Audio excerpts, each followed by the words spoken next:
Welcome to Mission to Grow, the small business guide to cash, compliance, and the war for talent. I'm your host, Mike Vannoy. Each week, we'll bring you experts in accounting, finance, human resources, benefits, employment law, and more.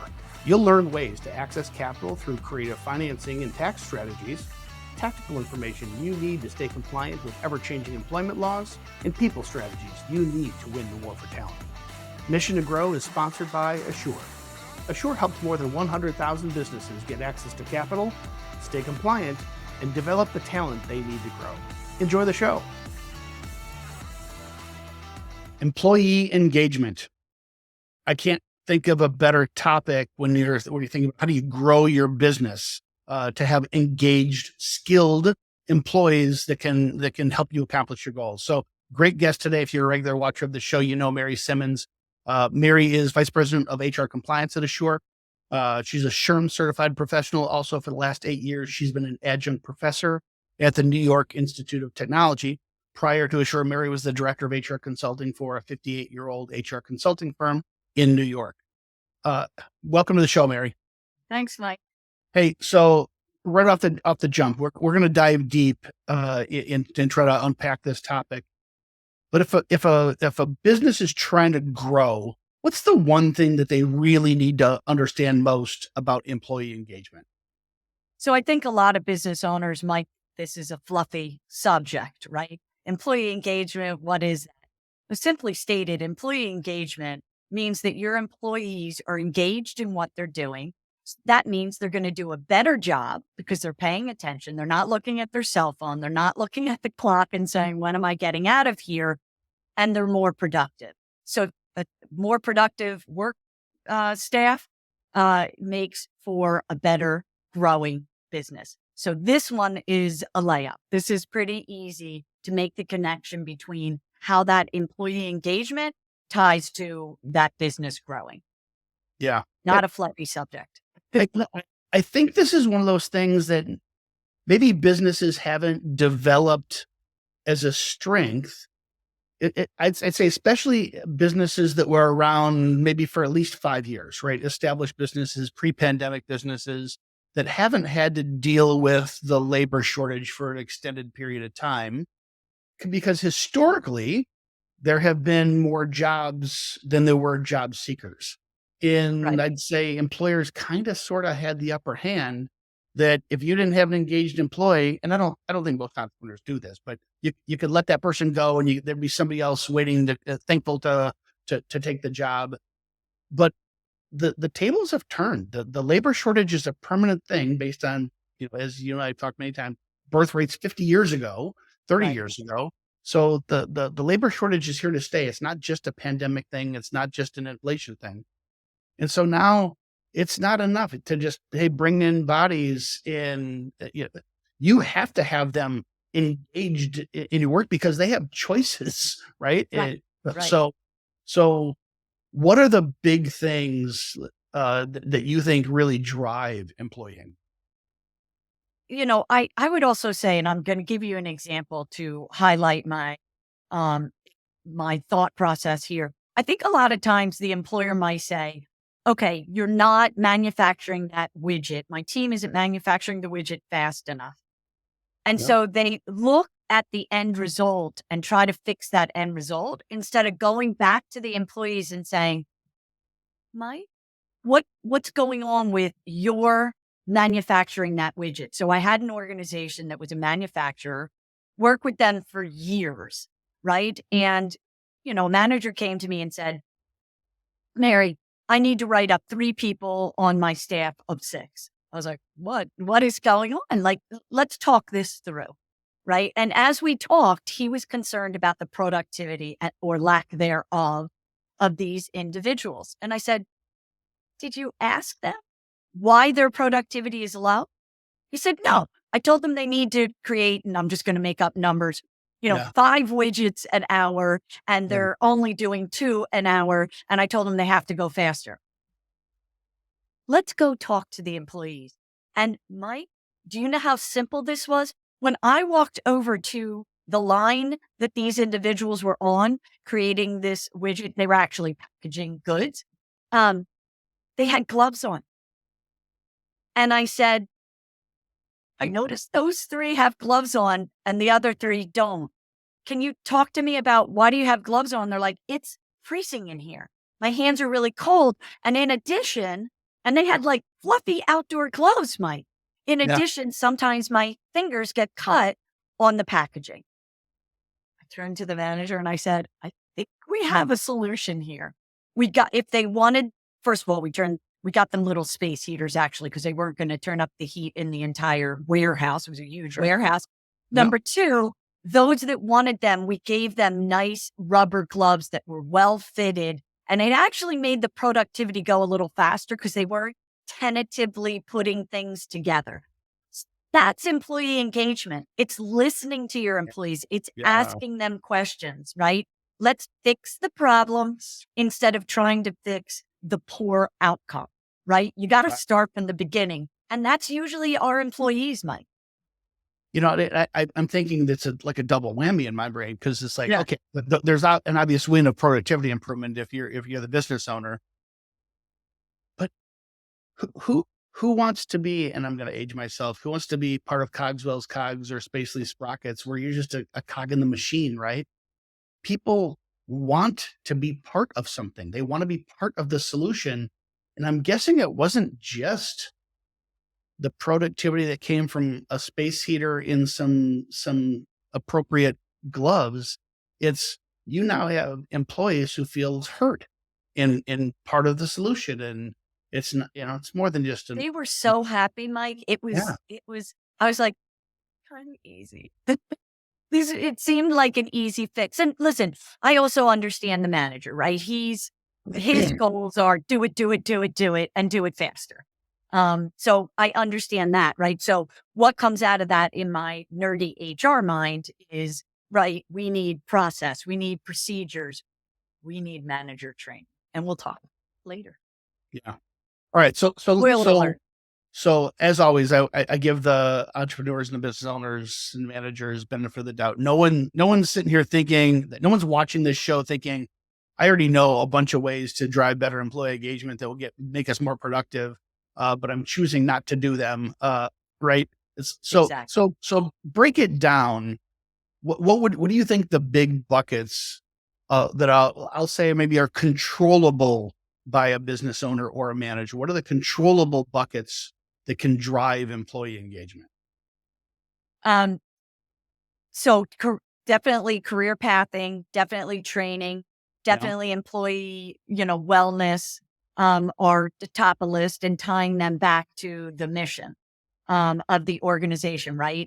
I always think of Nike, they have such great marketing, but you can't just do it. Yeah. Doesn't really work.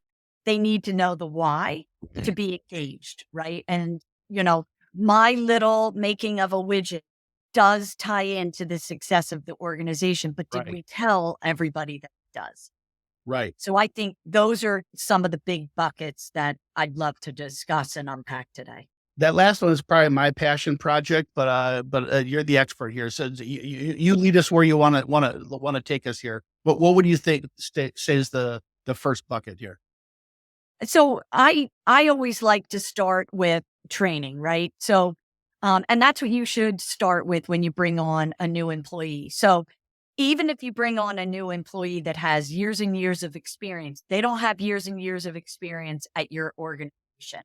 And when I talk about training, I do include, what are we doing onboarding? How are we bringing the person into the office?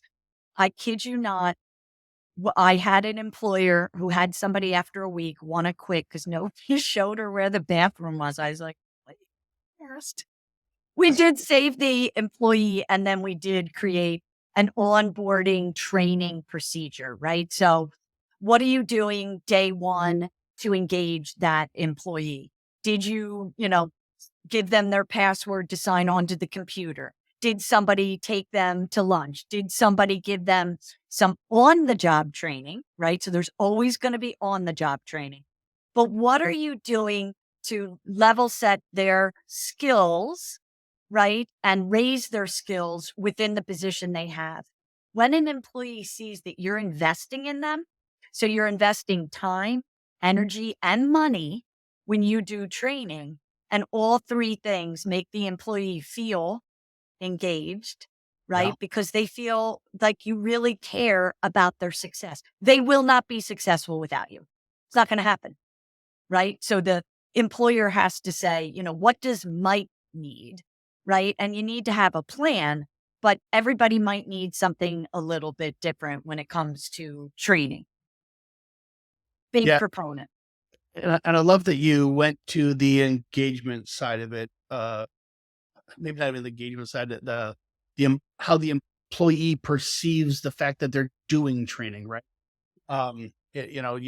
We've had several episodes where we talk about the 2023 HR benchmark survey, where we evaluate all of the HR best practices pre-hire to post-employment, and then correlate that to revenue growth. We're in the process of preparing the 2024 benchmark report right now.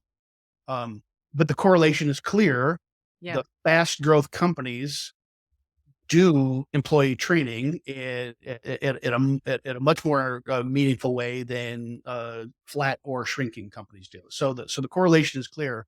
And I think one of the things that, you and I talk about is you don't even have to be good at training. That might sound weird. So like maybe you're performing skills training, maybe you're performing relationship training, get to know your coworkers, whatever the training topic is. Obviously, the better the training itself, the curriculum, what the higher quality of the training, the better, because hopefully they pick up skills in the process. But the unsaid thing here is you're just signaling to your employees that you care about them and that you're going to invest in them and you're going to fumble your way through this and just do your best. But help me out, guys, here. I think we should I want us to be more productive. And I think part of that is relationships. So I'm going to do this relationship training. I might suck at relationship training, but you're sending a really strong signal to your employees that, maybe I'm picking up some skills, but more importantly, they care about me here and they Yeah. want us to work together. What do And you think? I don't usually disagree with you, but I might disagree with you here because I'm an HR nerd and training's my specialty. I would say that the training should be good quality. And where I see organizations have a really big miss is when they don't train their trainer. So yes, any training is better than zero training. So I think that's the point you were trying to make. It is.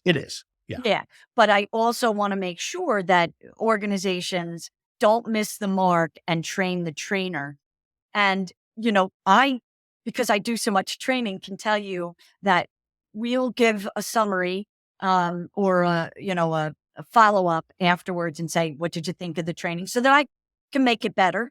Right. And 99% of the people, when they walk out of the room, go, thank you so much for the training.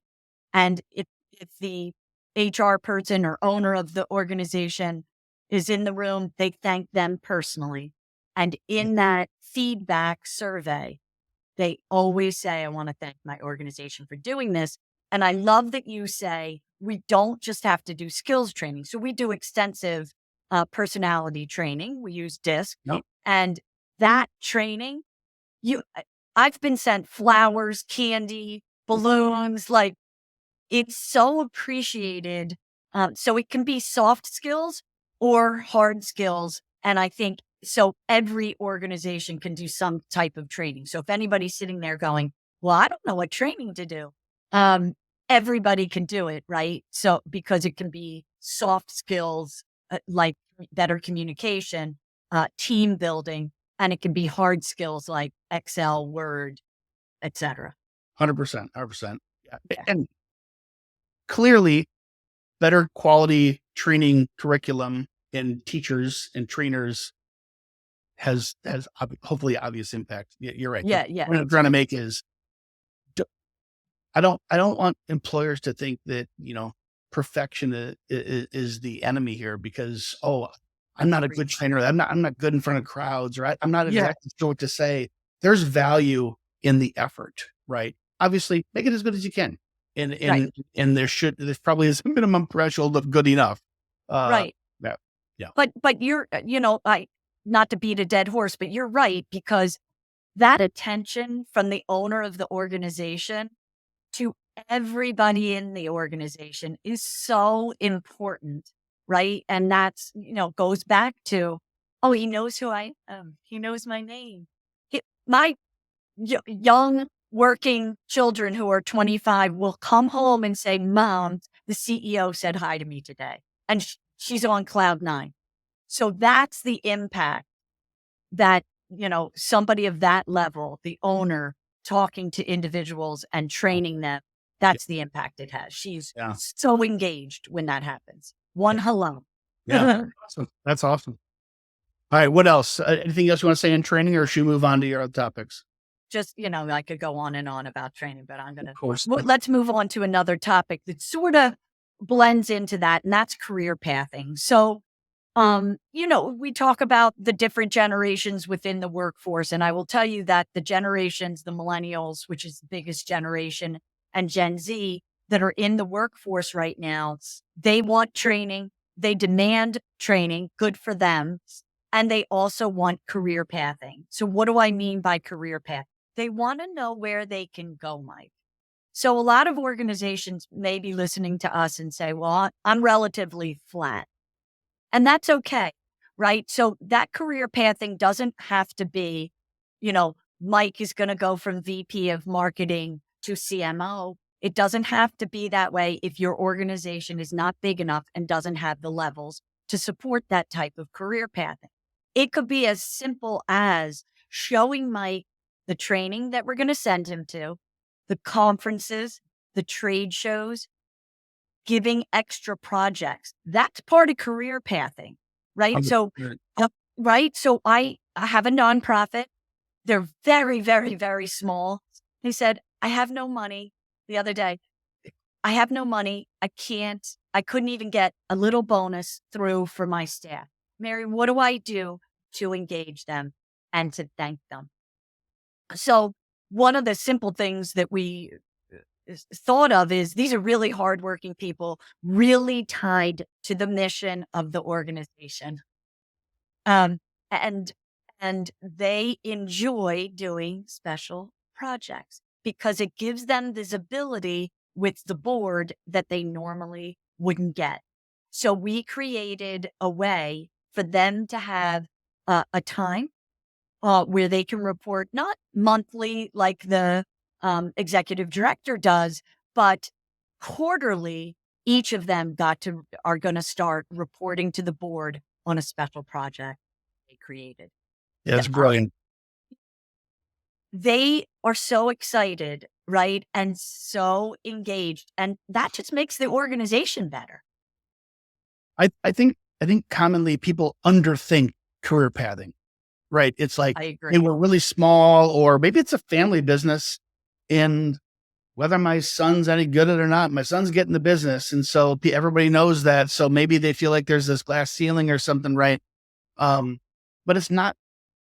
It can, of course, be a successional thing in climbing ladders and titles and roles and all that. It can be that. But, I think Gallup does their survey every year. Acquiring skills and experiences is one of the top requirements for new entrants into the workforce, right? Yeah. You got to pay them enough, right? Everybody's going to have their minimum dollar amount that they require to take a job. Beyond that, a lot of it is just, are they acquiring the skills, Yes, the experiences that will take them maybe outside your building? It's the old saying, what is it? Train your people well enough. And I'm going back to your favorite, that what we started with is train your people well enough that they can leave, treat them well enough that they'll never want to, right?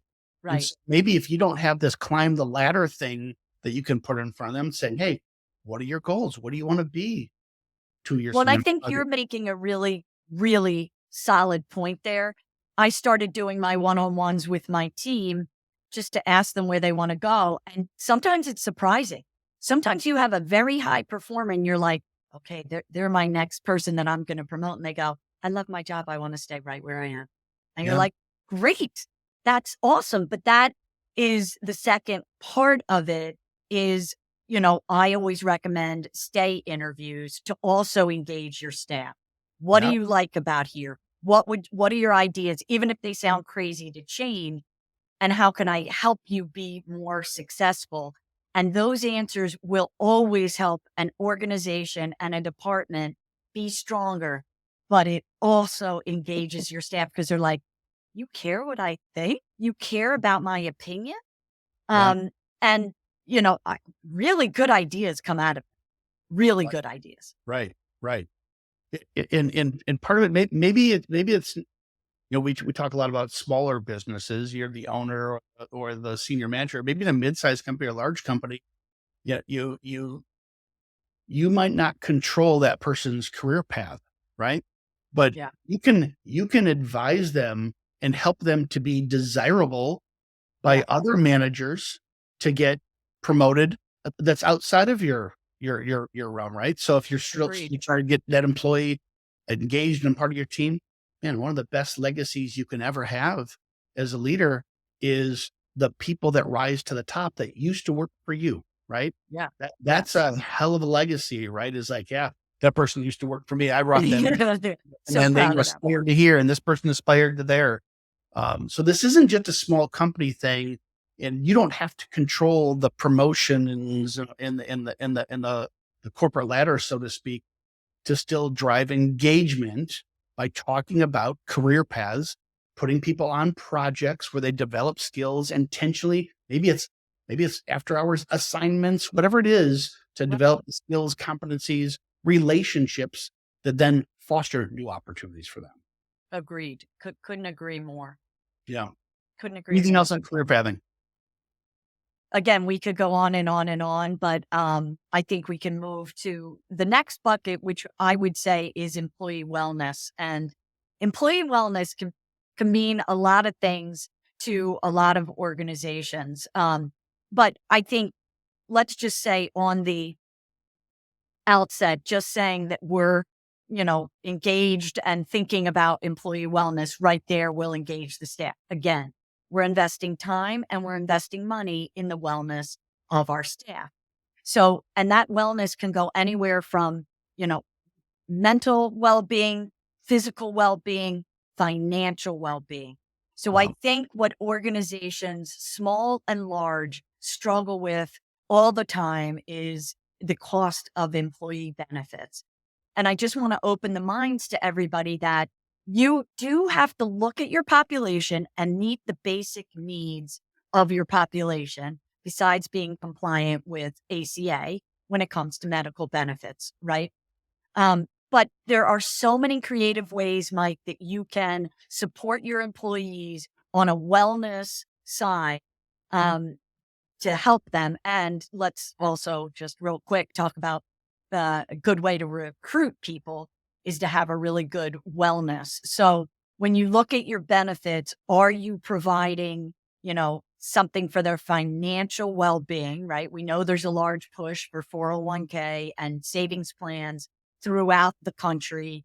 Wink, wink, it might come to a national thing at some point. But even if you're not in a mandated state, what are you doing for your employees to help support Yeah. their savings plans later on? And that's a really sticky way to keep them at your organization. Yeah. Medical, right? Are you doing medical? Are you doing, dental, vision, pet insurance now is a really big thing. Right. And Right. we know medical costs a lot of money. Pet insurance doesn't. And you can even pass on that cost to the employees. Same with life insurance. So wellness to me is a huge bucket.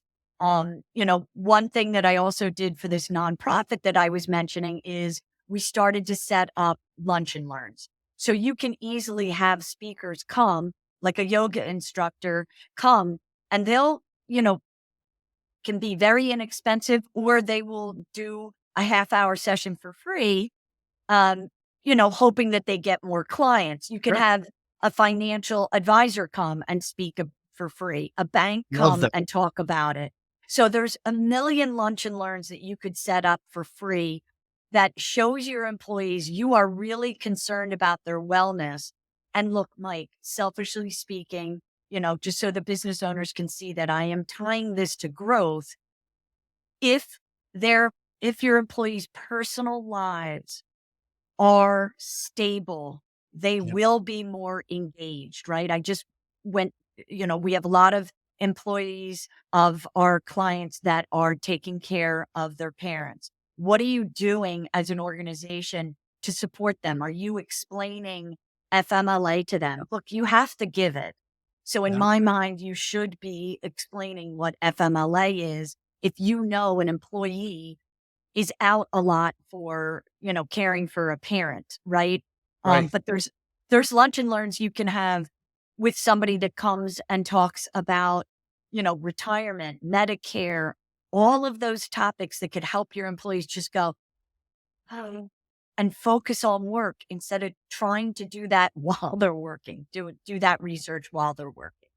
Yeah. I mean, but I have one of my sisters has her master's in counseling. She works at middle schools. She's pretty phenomenal person. And she's like, these kids who come in, they can't study and focus when they got crazy trauma going on at home, or they are literally starving and all they Right. can hear is their rumbling belly and not the teacher. I mean, what happens outside of school impacts what happens inside school. Same thing at work. What happens outside the office impacts what happens inside the office.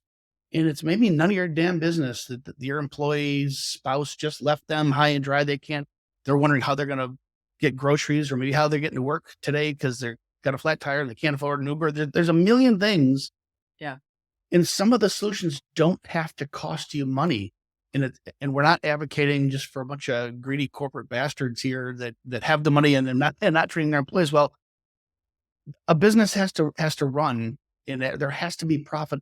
Otherwise, you cease to exist, right? Right. Right. Just But just making, the phone numbers and the resources available. yeah, so there's so many things that I think that you can offer benefits that improve employee wellness that don't have to cost anything. Some of them are like pretty sophisticated tax strategies. So, we help clients, and I'm not trying to pitch Assure here, but we help clients whether it's on the 401k side where there's all kinds of tax strategies. Employers can really offer this stuff for free. There's health benefits, that there's FICA offsets because it's pre-tax kind of stuff that there's a 100%. lot of ways that you can offer probably benefits that you don't even realize for net free, not gross, but net free through tax credits. But then I love your ideas about, if you've got a financial wellness issue in your population, have a financial planner come in and just talk to everybody once a month, once a quarter, once a year. They're going to just try to drum up business and hopefully they get some clients out of it. But Yeah. you've signaled to your employees that you care about them in this topic and you're trying to help. They're not going to penalize you thinking, oh, well, Mary just did that for free. That didn't cost her anything. They'll appreciate you for just trying, right? Right. Right. Right. If bring in a dietitian, bring in an exercise person, bring in financial stewards, bring in whatever, right? Right. They Right. don't have to cost you money. And it's not because you're a greedy capitalist pig. It's because you're just trying to find ways that you can afford to help your employees. Agreed. Agreed. Well, anything else on this is a topic we should probably have a whole show or 10 whole shows on around wellness. Um, Anything else around productivity or engagement, and it's maybe the lack thereof where for employees that aren't well, so to speak, that we need to unpack here? I'll just end with one quick story. So, I had an employer that had a lot of lower income individuals working for them. Um, Yeah. and he noticed that a lot of them were sitting in their car at lunch, not eating, sitting in their car at lunch. And, this was a New York employer, so they have to give a half hour lunch period, right? So they were sitting in their car. Some of them would try to get home for lunch and then they'd be late coming back. So he started serving pizza on Wednesdays for lunch. His productivity on Wednesdays was through the roof. So that correlation can tell you a couple of things. Number one, nobody was late coming back for lunch because nobody was missing the free lunch. So that's number one. Number two, they were engaged. And I can tell you this, they were talking to each other. So it's just like any team, right? You and I are big sports analogy people, right? So just like any team, when your players or your staff in this instance are better connected, they work better together and productivity goes up, right? Yeah. You want them to want to come to work. And a lot of that is the personal relationship that they have with others. So now they're all in the cafeteria. They're all eating the pizza. And I don't care if it's pizza or tacos or hoagies, whatever it is, my Philadelphia roots. So whatever that food is, and he actually did switch it up a little bit. They appreciated it. They engaged with each other, and then they engaged with work. It was a home run because he was fighting me, I will admit. And it was really good to say, I told you so. Something So small. I'm going to go down a rabbit hole on this one. So we take the podcast and, we put it on our website, we put it on YouTube, we cut it up into a bunch of short clips and put all over social media. Had somebody at TikTok respond to, it was a clip. I think you and I talking similar topic, pizza at work. And this guy kind of blew us up. They don't want pizza. They want money. Just pay them fairly. I'm at a message from my heart here to employees and employers. If businesses don't have profit or at least break even, they don't exist, and there aren't jobs. In some businesses, the margins are simply so thin. The survival rate of businesses is low. Most businesses fail, right? And the margins of so many businesses, even successful ones, like say a grocery store, they operate on like 1.5%, 2.5% gross margins. There isn't money left to give everybody, say, a 10-cent raise, a 50-cent an hour raise, a $1 raise. And literally, maybe the only thing you can afford is a pizza. But the employees appreciate it. That pizza might cost you a fraction of what giving everybody a raise was, but you can't afford to give everybody the raise. Maybe you could and you should. A lot of people, they just can't. And so if nothing else, it's a gesture. At best case, it's actually food in the belly that people aren't hungry and their productivity increases. I just want to be really clear. This isn't figuring out growth hacker methods to trick and manipulate employees. These are strategies for employers to do the best they can with the resources they can to get the most productive, engaged workforce. All right, off my soapbox. Well, and I think that ties relatively well to, tying back to the mission. So I always think, and I'm going to take that in two pieces. So the first piece is I do think that it is really important that organizations, even if they're not publicly traded and have to be transparent, are as transparent as they can be with their staff on the success of the organization. Yeah. Right? So, hey, we're having a down month this month, would appreciate, and again, you're engaging your staff because you're listening to them, right? Would appreciate any ideas about how we can increase sales this month because they're down, right? Town hall meetings. I'm a big proponent of town hall meetings because that way the organization is talking to their employees about here's our growth goal, and this is how you can help us get there.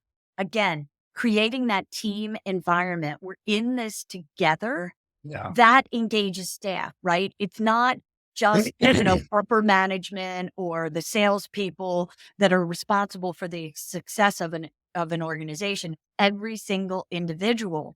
So when you tie them to the mission, you let them in on what your mission is, and then you say to them, hey, let's check in. How are we doing on our mission? How are you in particular, Mike, tying to our mission, our vision, and our goals? That engages. They want to be part of the team.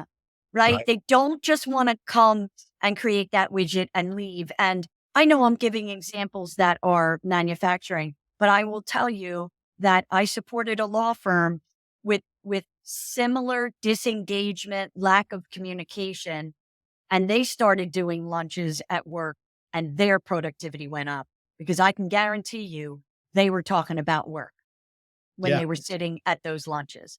And Right. it, you know, one of the owners said I started going into lunch with a pad and a pen because people were like, "Oh, and can we do?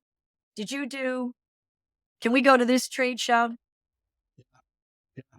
Right. So I listen. I'm a foodie. That you could flip that out for something else, right? Maybe once a week um, do something else that engages the staff, like, you know, uh, ask everybody's, favorite color or do some kind of game or something like that.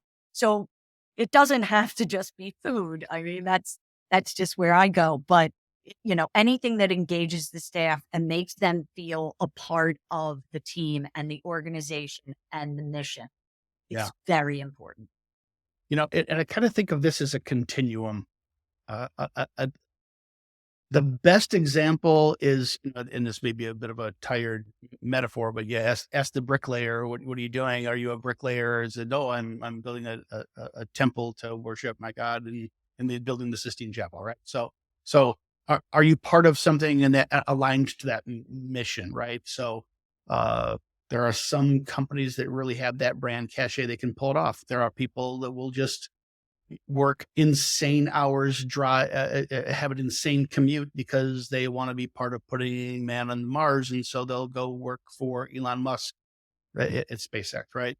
There are people that worship the towers of Google, and they will commute 2.5 hours each way to be just part of Google. Right? It's probably unrealistic that all of us will be able to pull off a mission that is so aspirational. So when I think of a continuum coming farther down the way, maybe it's maybe it's something not quite as sexy, but it is being part of something, right? Maybe it's Agreed. just serving my local community and giving them the best food at an affordable price. That might sound not terribly sexy, but if everybody's doing it together and it's clear that this is what we're all about and I'm part of that, maybe it's a completely unsexy business that, hey, we're creating a company from scratch here. And sometimes it's hard because we don't have the resources we need to and don't have the process to figure out. We don't have all the people, but I'm part of building a company from scratch. I think these are the kind of the lower hanging fruit that people don't see. What do you think about that? Oh, I couldn't agree more. So when I work with an organization on a recruitment strategy, you know, I start from the mission and the vision. I say, why should they work here? And I can't tell you how many employees that I talk to, because I've done a lot of recruiting in my career, and I'd say, what does that organization do? And they go, um, and they sort of know. If your employees don't know what you do and can give a really nice elevator speech about your organization, you're sorely missing the mark because Yeah. they don't feel part of something. And I would also say that your employees are your best ambassadors of your organization. So that's the selfish piece. But the other piece is if they're engaged, if they're happy, they're going to ask their friends to come work for the organization, right? And they're going to just be more productive. So even though my HR heart says employee engagement just makes your employees, happy, healthy, and want to come to work, my, help business grow, heart, which is also, very important to me, that piece of me says they're tied together. This is not, a fluffy subject. This is how you make your organization grow.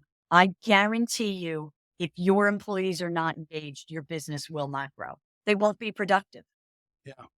Mary, but put you in the spot. Any practical, pragmatic advice you can give folks for mission alignment? I'm almost thinking perhaps it starts with you as the owner or the senior business leader. Do you know what your purpose is, and can you declare it? But what practical advice can you give folks watching today? So I think some of the misses is not also if you don't have a mission. So I've done this with plenty of organization, and I can think of a freight forwarder, family run company. Boy, did they have a nice culture. The mother was Italian. She was cooking full course meal for lunch for everybody every day. But they didn't have a mission, a clear mission and a clear vision. And they were kind of blurting it out at me. And I said, whoa, whoa, whoa, slow down, slow down. Where are you coming from? Right. So how did you come up with those comments? And you've been in business for 10 years. So the new business could do it. The business owner could do it, but somebody who's been in business for years, and you better ask your employees, what do you think our mission and vision is? Yes. Right. And then you tie it back in to where you want the business to go. And the new owner should also, in my mind, think about exactly what you said. Where do we want to go? But why do we do what we do? What's our niche in this business? So hopefully they know, where's my niche? Do I have a better product? Do I have a better service? Do I have a better price? Am I in a market where nobody's been? Right. So that needs to be tied into your mission as well. So it's business, but it does involve the people when you talk about your mission. But I think sometimes, especially perhaps traditional Main Street small businesses, they think mission, vision, values is this big corporate kind of thing, a little fancy schmancy, little nonsense. It says Joe's Pizza right up top. Just look at the sign. We're a pizza place, and we're on Main Street of this town. So that's what our mission is. I think where you and I are trying to take that conversation is, you don't perhaps need the mission, vision, values from a marketing perspective for your customers, though they can certainly be aligned, and that's a whole different topic. As a marketer, Yeah. I'm passionate about that topic. But to build an employment brand, you're damn right you need it, right? Yeah. Why are the employees going to choose to work at Mike's Pizza Parlor on this side of Main Street versus Mary's Pizza Parlor on the other side of the street? If you pay the same, you're both producing pizzas. Why would you choose Mike over Mary? And maybe it's Mary's nicer than Mike. Well, how is being nice part of the culture, part of the mission, the vision, the values? It does become your employment brand. Right. Right. Yeah. Right. And I think it's for everybody. This was a small company. They had 20 employees. Yeah. Yeah. All right. Anything else on mission alignment? I think where I would encourage folks is, don't think you have to be like SpaceX and your mission is to put people on Mars. And since you're not doing anything that sexy, you're a Main Street business, this doesn't apply to you. It absolutely does apply, because you're building your employment brand, what people are going to correlate around. Anything you'd say to recap that? If you don't know where you're going, you can't get there. Right. So that's Yogi Berra. I'm sure I butchered that quote, but I'm a big fan. And so that's why every business needs a mission, vision, for sure. Yeah. Hey, last topic I want to maybe talk about here. And I mean, I think you nailed it. Training, career pathing, employee wellness, mission alignment. I mean, those are the big ones. Remote work. This is not a new thing. Some businesses doesn't apply for. If you're a restaurant, there's no such thing as virtual work. At least for most people. Maybe some back office functions can. Plenty of white collar jobs. Your entire company can be virtual. And this is a continuum that started 25 years ago, right? I remember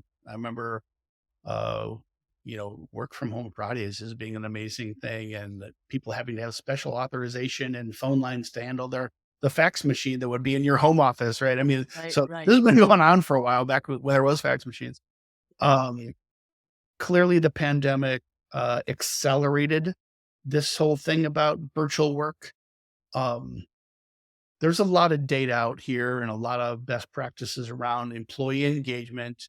And it's not even, I think maybe the better term is flexible work arrangements, not quote unquote virtual. What say you? So I agree 100%. So in the context of engaging your staff, number one, you do have to find what's the perfect scenario for the organization. So if we say that 3 days in the office and 2 days home, because we need to compete with other organizations that are offering some remote work, right?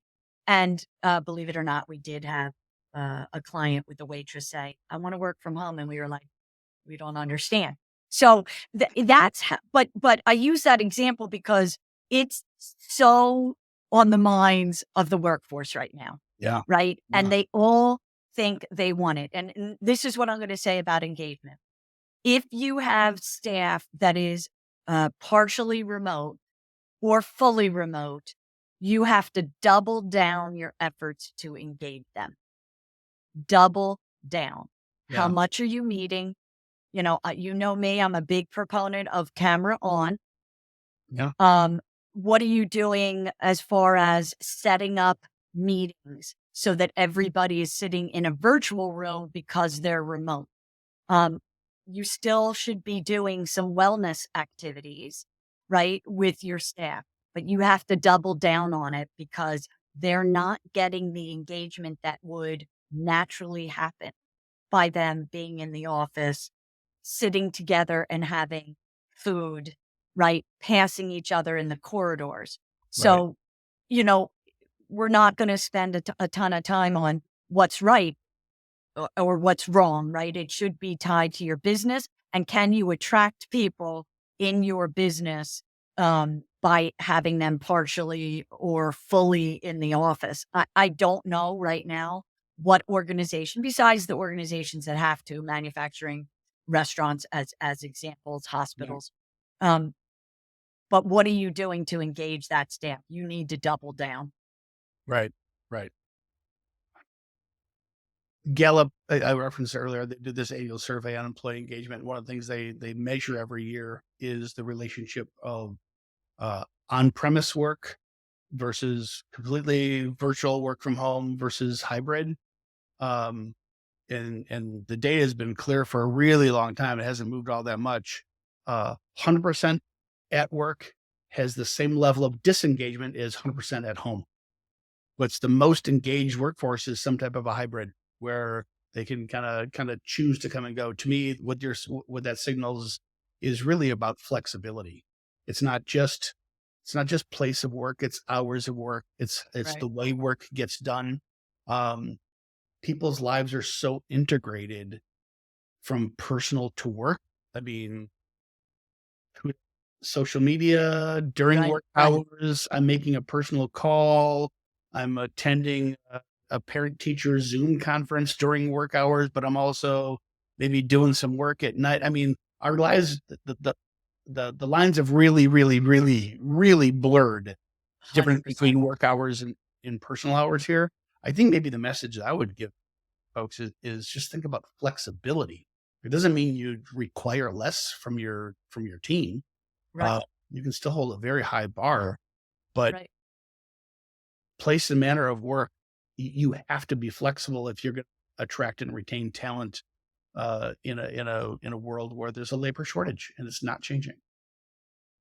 I agree 100%. And just to continue the story about the waitress, when we dug in a little bit and we asked the employer, because we all giggled, right? I'm going to be honest. But then we said, well, tell me about the employee. Is this a good employee? Did they give you a reason why they wanted to work from home a few hours? And they said, yes, they have small children at home. They really need the money, right? So they couldn't just cut back on shifts. Excellent employee, excellent worker. I said, oh, all right. Is there anything that you could take off your plate and pay this individual at home to do for you? Oh, yeah, the schedules. Oh my goodness, the schedule takes me forever. I go, bingo. Here's career pathing, training, right? On the job Right. training, Right. right? And it's engagement. So that individual is now doing the schedules 3 hours a week at home. The manager's happy to have that off their plate for the amount of money they're paying this individual, and sort of saying, oh no, maybe this is a lead or our next supervisor, right? We're doing Right. giving them a little piece of the skills that they'll need for the next position. Win-win. Ask the questions. That's what I would end with. Ask your employees questions. Yeah. The the people who talk to your customers the most generally have a lot more wisdom than you might give them credit for, right? Yeah, agreed. Yeah. Agreed. Yeah. Very employee wellness, training, career pathing, remote work, mission alignment, all big things in of themselves. Maybe that's a punch list for future shows. Each of those going deep on each of those. Anything else you'd want to add for today's conversation about how employers need to be thinking about employee engagement and how to grow their business? I would flip that and say to everybody listening, do you want to grow your business? And if you want to grow your business, listen again to what we just talked about, because you're not growing without employee engagement.